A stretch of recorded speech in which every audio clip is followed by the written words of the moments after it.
कांग्रेस में बड़ी बगावत के संकेत, कई नेता छोड़ सकते हैं पार्टी। जहां से निकली राहुल गांधी की भारत जोड़ो यात्रा, वहीं कांग्रेस में टूट के संकेत। जल्द ही महाराष्ट्र कांग्रेस में हो सकती है बड़ी बगावत। महाराष्ट्र कांग्रेस के अंदर बगावत के संकेत मिल रहे हैं। वैसे इस तरह के संकेत तो पिछले 2-3 महीने से ही मिल रहे हैं कि पार्टी के 1 दर्जन से ज्यादा विधायक दल बदलने की तैयारी में हैं। लेकिन परेशानी दल बदल कानून बना हुआ है, जिस कारण विधायक बगावत नहीं कर पा रहे हैं। दावा किया जा रहा है कि नाराज विधायकों की संख्या धीरे धीरे कर बढ़ रही है और जैसे ही 2/3 संख्या नाराज विधायकों की हो जाएगी, महाराष्ट्र कांग्रेस में बगावत हो जाएगी। इस बीच कांग्रेस के अंदर रह रहकर नाराजगी खबरें बाहर आती रहती हैं। साफ है, महाराष्ट्र कांग्रेस में सब कुछ ठीक नहीं चल रहा है। खबर है कि सत्यजीत तांबे की बगावत की बात दिल्ली तक पहुंच गई है। वहीं पार्टी के प्रदेश प्रमुख नाना पटोले को हटाने की मांग जोर पकड़ रही है। कांग्रेस दिग्गज बाबा साहेब थोराट ने भी पार्टी के अंदर चल रहे टकराव को सार्वजनिक रूप से स्वीकार किया है।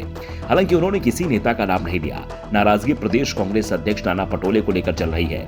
पार्टी नेताओं का दावा है कि पटोले पार्टी को साथ लेकर नहीं चलते हैं। वो दूसरे गुटों से माने जाने वाले कांग्रेस नेताओं को दरकिनार कर रहे हैं। बीजेपी के बजाय राज्य में कांग्रेस कार्यकर्ताओं और राष्ट्रवादी कांग्रेस पार्टी के नेतृत्व के साथ उनका विवाद ज्यादा रहा है। इस मामले ने तांबे मामले के बाद और तूल पकड़ लिया है। थोराट का कहना है कि तांबे को लेकर जारी विवाद पार्टी में चल रही गंदी राजनीति का ही हिस्सा है। उन्होंने साफ कर दिया कि वो अपने भतीजे सत्यजीत तांबे के साथ रहेंगे और मामले में दिल्ली आलाकमान फैसला लेगा। तांबे ने हाल ही में निर्दलीय उम्मीदवार के तौर पर नासिक डिवीजन में जीत हासिल की है।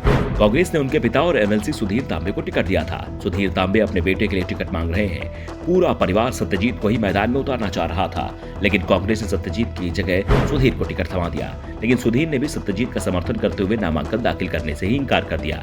चुनाव जीतने के बाद सत्यजीत ने पटोले को घेरा। उन्होंने आरोप लगाया कि तांबे और थोराट परिवार के खिलाफ पटोले ने साजिश की है। पार्टी से बाहर करने और परिवार को बदनाम करने के लिए गलत ए और बी फॉर्म्स उनके पास भेजे गए थे।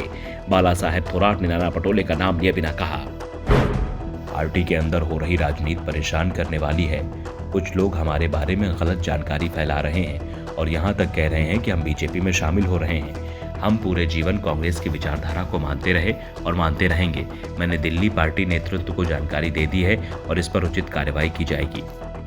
थोराट भले ही नाना पटोले के खिलाफ मोर्चा खोल चुके हैं, लेकिन महाराष्ट्र कांग्रेस नेताओं का मानना है कि नाना पटोले को हटाना भी आसान नहीं है। ये बात कांग्रेस के सभी नेता मानते हैं कि पटोले एक तरफा फैसला लेते हैं। उनके फैसलों में एमडीए गठबंधन अधिकांश मौके पर असहज हो जाता है। लेकिन भारत जोड़ो यात्रा से पटोले ने गांधी परिवार के सामने अपनी इमेज मजबूत नेता की बनाई है, जिसकी जरूरत महाराष्ट्र कांग्रेस को है। इसलिए कांग्रेस हाईकमान पटोले के खिलाफ किसी तरह का एक्शन लेगा, इसकी कम ही उम्मीद दिखाई दे रही है। इन सब के बीच कांग्रेस के अंदर नाराजगी भी बढ़ती जा रही है।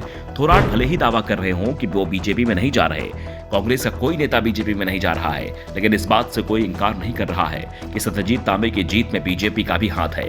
बीजेपी ने ही एमएलसी चुनाव में तांबे का समर्थन किया था, जिसके चलते तांबे आसानी से बड़ी जीत हासिल करने में कामयाब हो गए थे।